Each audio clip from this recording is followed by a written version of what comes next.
લાયની જે તો બોલો તાણીને કેટલા વર્ષે 25-30 વર્ષે આ મીટિંગ મળી આવી વી ગામના ઊંડાને. બોલો કૃષ્ણ કનૈયા લાલ કી. આજ આપણે વાપી વલસાડથી પોતાનો પણ ટાઈમ ન હોય છતાંય એક સમાજ હાટું ટાઈમ કાઢી અને આજની જે સભામાં પધાર્યા આપણા આજના અધ્યક્ષ શ્રી નાયાભાઈ સેલવાસથી તેમજ એનવી કાતરિયા સાહેબ, હરિભાઈ લાડુમોર, બિપિનભાઈ કાતરિયા, વિશ્રામભાઈ કાતરિયા, બિપિનભાઈ ગુજ્જર, શકુરભાઈ, પછી મનુભાઈ વાણિયા, કોઈ રહ્યું નથી ને વાપી વલસાડ, મગનભાઈ કાતરિયા અને વિજાભાઈ અને બધા આપણા 20 ગામમાંથી વધારેલા બધા વડીલો અને આગેવાનો અને બુક ધારકો. આ મીટિંગ ઘણા સમયથી બોલાવવાની વાત હતી કે એક આપણે ઘણા વર્ષો પહેલાં ભીખાભાઈ જ્યારે આના પ્રમુખ એટલે હતા અને એના હસ્તક બોલાવી હતી તેથી લગભગ 40-50 જણા આવ્યા હતા એ વખતે. એટલે તેથી 40-50 ઘણા કહેવાતા હતા એટલે આવે જ તેને પેલા આવ્યા હતા યારું કહેવાય ને. એટલે આ મીટિંગ બોલાવવાનો હેતુ ખાસ તો દયા કાકા બુક ધારકોનું સન્માન કરવાનું છે કે જે કાળા તડકાના માંડવાવાળા ફોન કરે કે હાલો માંડવો સમજવા અને જબલું લઈને એમાં 2 બુકું લઈને મવાદીને ઉનાની બોર્ડિંગની બુકું લઈ અને જાય અને લઈ આવે અને ભાષા જમા કરાવાય અહીંયા આવે કે ભાઈ ક્યાં જમા કરાવવા. આપણે એમ કહીએ ભાઈ નાગજીભાઈને કે સગનભાઈને તમે જમા કરાવી આવો એટલે જમા કરાવી જાય.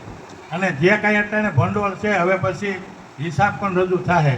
અત્યારે જે કાંઈ આપણી પાસે ભંડોળ પીડ્યું કેટલું બધું પીડ્યું એ બધું તમને વિગતવાર કહે ભાઈ વિઠ્ઠલભાઈ. પણ એ બુક ધારકોને આભારી છે અને સમાજ આપે છે અને આપણે બુક ધારકો લેવા જાય છે પણ ખરી મહેનત બુક ધારકોની કહેવાય કે એ ગામડે ટાઈમ હોય ન હોય પણ એ માંડવો સમજવા ગમે ત્યાંથી સમય લઈ અને માંડવો સમજવા જાય ને આપણા ઉના બોર્ડિંગના જે લેવાના આવે એમાં લે. પણ હવે થોડાક સમયથી એવું થતું ઘણા એમ કહેતા કે ઉનામાં કંઈ છે નહીં ને હું તમે પૈસા જો એમ. એટલે આ બને આ લગભગ તો આમાંથી 98% જ આ પહેલી વાર બોર્ડિંગ જોઈ. પહેલી વાર જોઈ બધા હાથ ઊંચો કરો તો કે આદો તમે આવ્યા એમ.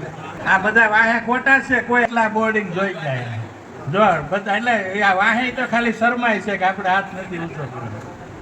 એટલે એ બાને એમ કે એકવાર બધા જોવે અને ખબર પડે તો ક્યારેક વાત કરવા થાય કે ભાઈ ક્યાંય બોર્ડિંગ સરસ મજાનું બિલ્ડિંગ છે. પણ આજના દિવસે આપણે હિસાબો રજૂ કરવા, બુક ધારકોનું સન્માન કરવું અને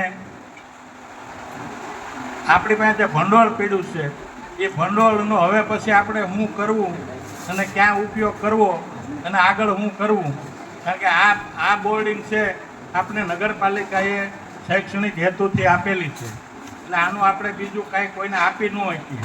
આ આપણને ગામડામાં મફત પ્લોટ આપે ને એ રાખવું હોય ત્યાં સુધી રાખવાનો, ન રાખવાનો તે પાછો લઈ લે પંચાયત. એ રીતનું છે આ. એટલે આપણે આને કાંઈ વેચી શકીએ ને બીજે કાંઈ કરીએ ને એવું કાંઈ ન થઈ શકે. આ બોર્ડિંગ તો આપણે આમને શરૂ જ રહી અને આપણે આમાં રિનોવેશન કરાવીને બધું અપ ટુ ડેટ કર્યું. ઘણા સમય પહેલાં રિનોવેશન કરાવી અને અત્યારે આપણે અંબાડાથી ગૌતમભાઈ મકવાણા છે એ અહીંયા નવોદય અને બાલાસડીના ક્લાસીસ કરાવે છે. એને આપણે ભાડા પેટે આપેલી છે. ભાડા પેટે એટલા માટે આપી કે એ હાંસવે અને આપણું બિલ્ડિંગ સારું રહે અને બગડે નહીં. ખાસ હેતુ એ છે. ભાડાનું કાંઈ બહુ મહત્ત્વ નથી પણ આપણું, કારણ કે આની પહેલાં આપણે રિનોવેશન કરાવ્યું હતું ત્યારે આવ પીડ્યું હતું, ડેલાએ તાળું હતું તો બધું ખંડેર થઈ ગયું હતું, બધું પંખા બધું ચોરાઈ ગયું હતું, લાઇટ ફિટિંગ બધું કાઢી નાખ્યું હતું, બગડી ગયું હતું. કારણ કે આ તો શેવાડાનો વિસ્તાર છે. એ પછી આપણે રિનોવેશન કરાવી અને ગૌતમભાઈને મિનિમમ ભાડામાં એને પોહાય એ રીતે ભાડામાં એને હકાવા આપી અને આપણું બિલ્ડિંગ હસવાય. અને અગાઉ આના આપણે જોઈ તો પ્રમુખોમાં એરિયાથી સગનભાઈ આના પ્રમુખ રહી ગયા.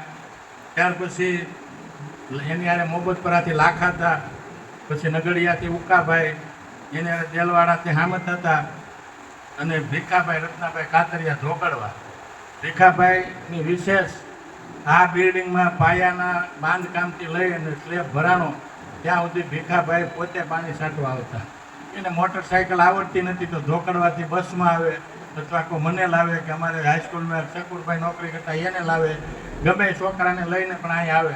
અહીંથી મોટર ખોટકાણી હોય તે મોટર લઈને પાછા ઢોકળવા જાય ને ત્યાં રિપેર કરાવીને પાછા અહીંયા લાવે. એટલે એણે ખૂબ જ જહેમત કરી, ખૂબ જ મહેનત કરી અને એ ગામડાના પૈસા બુક ધારકો ત્યારે એ ઉઘરાવતા હતા અને પાયે પાયનો હિસાબ રાખી અને બધું બેંકમાં જ વહીવટ હાલતો હતો. અત્યારે પણ બધું બેંકમાં જ વહીવટ હાલે છે. અત્યારે આપણે નાગજીભાઈ કાતરિયા અને દેલવાડાથી સગનભાઈ ને પાતાભાઈ આ 3 જણા વહીવટ કરે. બુક ધારકો જે પૈસા જમા કરાવે એ બેંકમાં જમા કરાવી આવે અને હિસાબ બધો અપ ટુ ડેટ રાખે. એટલે બધું સલામત છે. ઘણા એમ પૂછતા ક્યાં કાંઈ કર્યું ને તો પૈસા ક્યાં ગયા, એટલે ક્યાં ગયા એ કહેવા હાટું જ આજ બધાને બોલાવ્યા છે. કારણ કે એને પાછું કંઈ દેવું ન હોય, એને તો પ્રશ્ન જ પૂછવો કે ક્યાં ગયા એમ. એ તો એક જ દી આવે પૂછવા, પછી તો પાછો દડે જ નહીં કાંઈ. એટલે આ બધાને ખબર હોય, આગેવાનોને ખબર હોય, વડીલોને ખબર હોય તો ગામડામાં જઈને કહેવા છે કે આપણી બોર્ડિંગની શું પોઝિશન છે. પછી આનું આપણે જ્યારે આપણે નગરપાલિકાએ આપી ત્યારે આને 1600 રૂપિયા દયા કાકા ભરવાના હતા. કેટલા? 1600 રૂપિયા. પણ આ નાચ પાસે 1600 રૂપિયા અઘરા હતા તે. અને પછી અર્જણ હતા ઢોકરવાથી, અર્જણ હતા બલદાણી, અર્જણભાઈ દુદાભાઈ બલદાણીયા. એણે કીધું કાંઈ વાંધો નહીં, જે કાંઈ આવે એ મને કહેજો, આપણે પૈસા ભરી દેવું. એણે 1600 રૂપિયાનું દાન આપ્યું અને આપણે 1600 રૂપિયા નગરપાલિકામાં ભર્યા અને પછી આપણે આનો કબજો મળ્યો. પછી ઘણો ટાઈમ પડ્યું, પછી એમ થયું કે હવે આ વયું જાહે. એટલે વળી પાછા આગેવાનો બધા સુરત ગયા. સુરત ગયા કોની પાસે? બાલુ હતા પાસે ગયા હતા. તેથી તો નાચમાં એક જ હતા ને સુરતમાં પૂછાવ. પછી બાલુ હતા પાસે કાંઈ આવડાને હેરે પીડ્યું નહીં હોય. ત્યારે આપણા સણોસરી ગામના સનાભાઈ બસુભાઈ કાતરિયા એ સમયમાં ભલે એની પાસે પૈસા તો જે હોય કે જેવા પૈસા કેટલા પૈસાદાર હતા એ તો આપણને ખબર નહોતી, પણ એણે પછી આ બધા આગેવાનોને કીધું કે તમે અહીંયા આવો અને જે કાંઈ કામ હોય આપણે બધું કરી લે. એ સમયમાં ત્યારે એણે આ ભૂમિપૂજન એટલે ખાતમુહૂર્ત કરવા હાટું એણે 21,000 રૂપિયાનું દાન આપ્યું અને એ દાનથી આપણે ખાતમુહૂર્ત કર્યું. અને આપણે જે બુક ધારકોએ જે પૈસા ઉઘરાવ્યા અને આપણે જે ફંડ ભેળું છું એમાંથી આપણે બિલ્ડિંગ બનાવતા ગયા અને બિલ્ડિંગ બની ગયું. અને અત્યારે આપણી પાસે જે કાંઈ ફંડ પડ્યું થોડીક વાર પછી તમને આગળ બધો હિસાબ રજૂ કરશે. પછી બધાને જેને કાંઈ સજેશન દેવું હોય બધાને સજેશન દેવાની છૂટ છે કે ભાઈ આ પૈસા છે, આપણે એનો શું ઉપયોગ કરવો, હવે પછી આપણે શું કરવું. આમાં બીજું કાંઈ ન થાય, આનું બીજું કાંઈ આમનામ જ રહે. આમાં જે ભાડું એ ગૌતમભાઈને છોકરા વધતા જાય ને ભાડું વધારતો જાય એ જ આપણને લાભ. એટલે આને બીજું કાંઈ આપણે, કારણ કે આ બધી સમાજની જ બોર્ડિંગો છે. આપણી પાસે બ્રાહ્મણ સમાજની છે, આગળ બીજા આવડા સમાજની છે, બાજુમાં કોલેજ. વાત પૂરી થઈ પછી બધાય વાપી વલસાડવાળાના આપણા આગેવાનો છે એટલે બધાયનું સજેશન લેવાનું છે કે હવે પછી આપણે શું કરીએ. પછી આગળનું જે કાંઈ કરવું હોય આપણે બધા કહે એવું કરીશું. પણ ખાસ તો આપણે આ બધી જાણ કરવા અને આ બાને સમાજ ભેળો થાય અને જેના અન્ન ભેળા એના મન ભેળા. એટલે આવડાને મેં કીધું કે આપણે જમણવાર સાથે મિટિંગ રાખી એટલે એ રીતે બધું ગોઠવ્યું છે. આમાં કાંઈ ભૂલચૂક હોય તો પહેલી મિટિંગ છે પહેલાં ફોન કરજો કે હવે આવતી મિટિંગમાં સુધારો કરજો એમ. ને આજ અમે રજિસ્ટરમાં સહયું લીધું છે. સહયું બાકી હોય ને મહેરબાની કરીને પાછા સહયું કરી દેજો ને મોબાઈલ નંબર આપજો એટલે પાછી મિટિંગ બોલાવી હોય ને તમને ડાયરેક્ટ ફોન કરવા થાય.